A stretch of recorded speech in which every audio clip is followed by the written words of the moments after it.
Remember 2021 when Navalny is poisoned, nearly dies, is flown to Berlin for treatment, and he goes back. Yes, that's right. He returned. He said he wouldn't be cowed by Putin, and he returned knowing of the dangers that he faced. But he considered it to be essential that he returned. That if he hadn't gone back, Putin would have won on Putin's terms.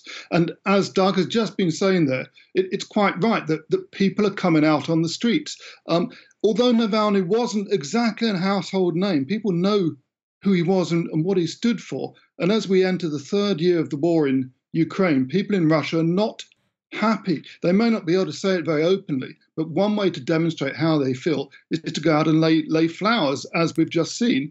And we've seen a lot of people from the opposition, some of them still inside Russia, saying that whether Navalny died of natural causes or not, effectively it was murder because he had been pushed into these circumstances, pushed into the prison system, into the modern day gulag system in Russia, and had indeed spent 300 days in punishment cells during the last couple of years that he's been imprisoned since he returned to Russia after that Novichok poisoning. Nick Holdsworth, when's the first time that you took notice of the name Alexei Navalny? Well, this must be really many years ago.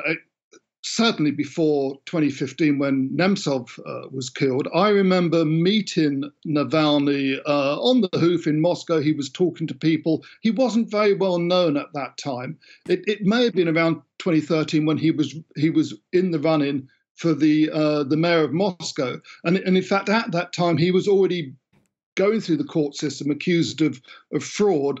And in an unusual turn of events, he was eventually released from pretrial detention, given a suspended sentence, and allowed to run. And he came second in Moscow. I think it's at that point that Putin noticed that this man may actually evolve to be a threat.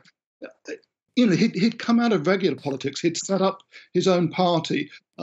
He was actually, in many ways, a complex figure. He was a nationalist. He supported Putin's seizure of Crimea in 2014. But he spoke to a very wide constituency. And in more recent years, of course, after the poisoning and with his decision, in effect, to offer himself as a martyr to the Kremlin by returning to Russia, he became very much more a high-profile figure. Nick Holdsworth, many thanks for that update. Perpetual